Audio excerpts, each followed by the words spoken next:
Lakini Uislamu swala la kutafuta elimu umelipeleka katika daraja ya faradhi, kwamba ni lazima ala kulli muslimin wa muslima,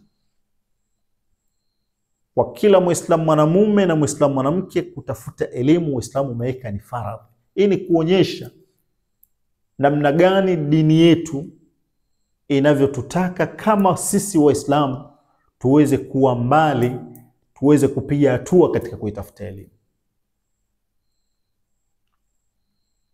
Lakini leo inasikitisha kuona kwamba Waislamu tuko nyuma sana katika masuala ya kielimu, na twaishi maisha ambayo sio, wasiokuwa Waislamu wamekuja kuzifanyia kazi hizi aya na hizi hadithi, na leo katika mataifa yao ndio wamepiga hatua. Waislamu tumebaki na ufundi mwingi tu. Kila magharibi wazungu wanachokitengeneza sisi tutasema kwamba hiki pia katika Qur'ani kipo kama mbona sisi tutengeneze? Wapi tumefeli? Na msikatai kwamba havipo.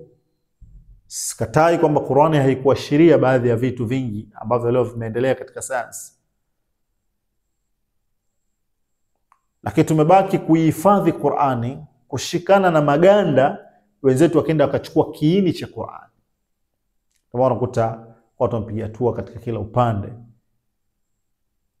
na wamewekeza ile falsafa iliyofundishwa na Uislamu, talabul ilmi faridha, wenzetu wakaifanya ndio sera za nchi zao, wakafanya ndio sheria katika nchi zao, kwamba watu lazima wasome na nchi zikawekeza katika elimu. Sasa leo utakuta katika nchi za Kiislamu ambazo ziliwekeza katika nje ya kile Mtume alichokisema, zikiwekeza katika utajiri, leo zimekuwa ni dhaifu mbele ya vijinchi vidogo ambavyo viliwekeza katika elimu, vilifanyia kazi ya hadithi ya Bwana Mtume. Kijinchi kama Israeli leo, Waarabu wote wanasujudu. Hizo nchi zinazoambiwa ni nchi za Kiislamu zote zinapiga magoti kwenye nani? Kwenye kijinchi kidogo kama kijinchi cha Israeli ambacho kimewekeza katika elimu. Na katika kuonyesha kwamba Israeli wamewekeza zaidi katika elimu, angalia katika vita yao waliopigana juzi na Irani, vita siku 12. Makombora Irani yamepiga katika maeneo mengi sana ndani ya mji wa Israeli. Yamepiga katika bandari ya Haifa, ambao moja katika bandari kubwa. Mji wa Haifa ndani ya Israeli ni katika miji mikubwa ambayo ndio mji wao wa kiuchumi, wa kibiashara unategemewa. Bandari yao imepigwa. Imepigwa hospitali ya Soroka, moja katika hospitali kubwa ya kijeshi. Iran amepiga makombora katika maeneo mbalimbali ndani ya Tel Aviv, Haifa na sehemu nyinginezo zote, Beersheba na sehemu, kila sehemu Iran amepiga.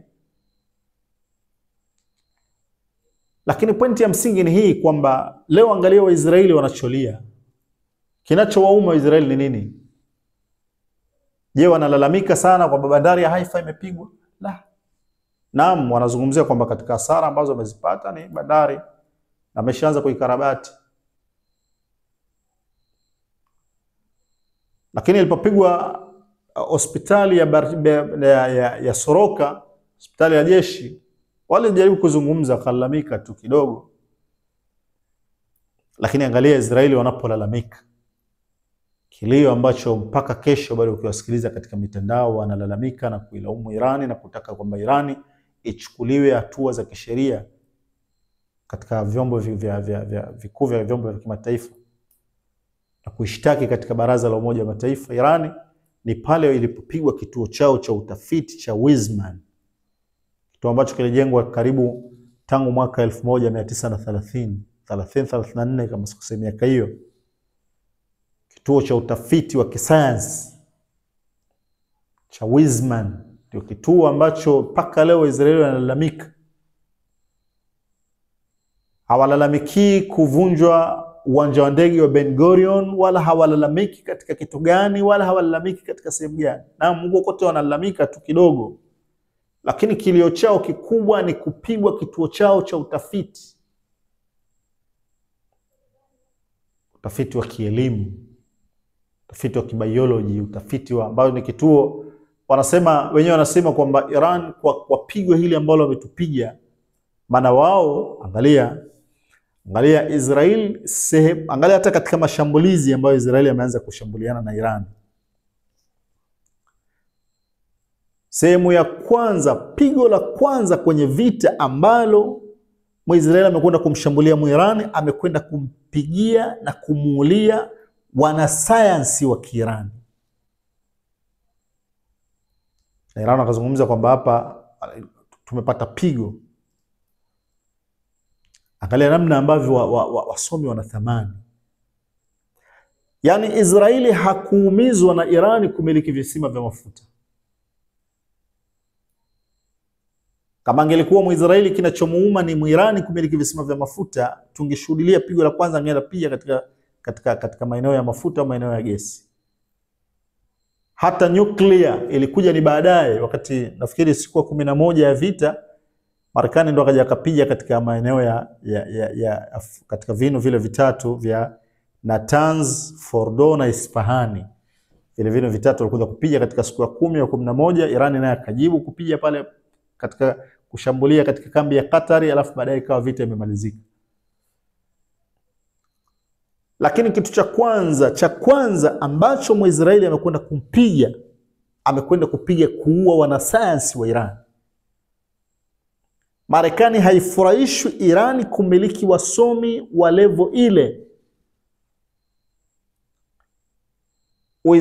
Israeli hafurahi kuona Irani anamiliki wanasayansi.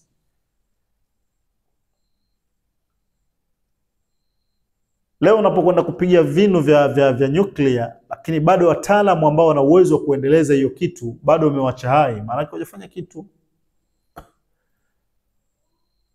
Ukivunja nyumba ya nyuki, watakwenda wakajenga sehemu nyingine.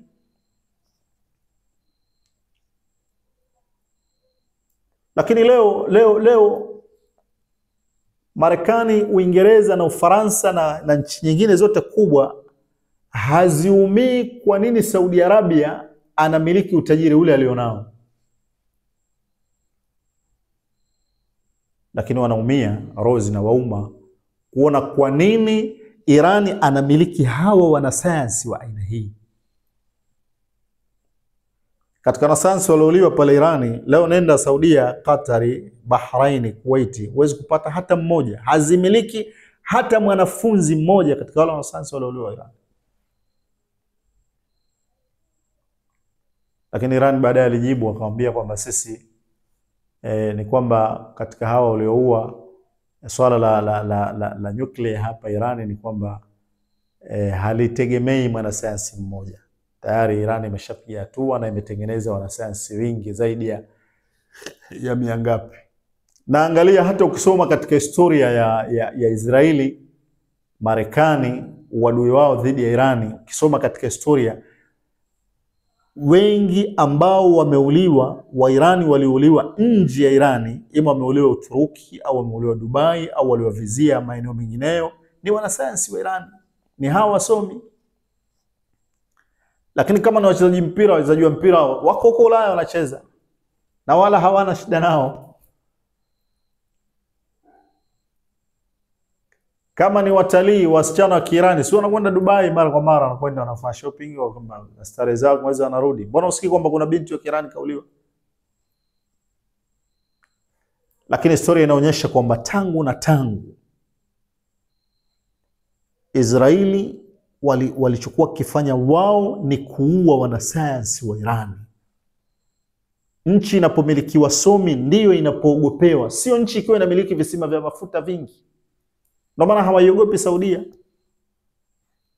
Wala watu hawana shughuli na Qatari wala nchi yote, hawana shughuli nazo kwa sababu hizi nchi hazimiliki wasomi.